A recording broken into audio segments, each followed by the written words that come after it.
2500 টাকা না, 25,000ও না, 25 লাখ টাকা পাইছি। আমার মনে হইতাছে আমার ছেলে মেয়ে এবং আমি অনেক খুশি। আমি এটাই আশা করি প্রধানমন্ত্রীর কাছ থেকে এইভাবে যেন মানে গরিব জনগণের পাশে দাঁড়াইতে পারে। আমি 2,500 টাকা পাইছি। এই টাকা দিয়ে আমি আমার মেয়ের লেখাপড়া খরচ চালাই যাই। খুব খুশি। ফ্যামিলিতে কষ্ট যদি খুশি মনে করেন যে সংসারে অভাব অনাচার থাকলে ওষুধপাতি খাইতে লাগে, ফুলাহানি লেখাপড়া করাইতে লাগে।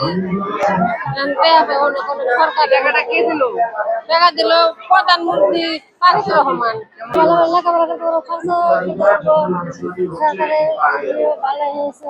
টাকা দিয়ে অনেক উপকার হয়েছে, মানে আমরা জীবনে মানে পাইছি না, বুঝছেন? এই প্রথমই তারিখ থেকে আমরা সুবিধা পাইছি, মানে আমরা টাকা পাইছি। আমরা এটা দিয়ে ধরেন ওই স্কুলের পোলাপানের স্কুলের খরচপত্র চালাতে পারবো, আমাদের হাতের টুকটাক জিনিসও কিনতে পারবো।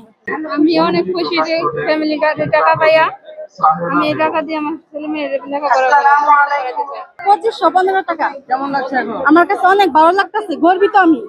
প্রধানমন্ত্রীকে অনেক ধন্যবাদ। আমার ছেলেকে অনেক পড়াশোনা করাবো।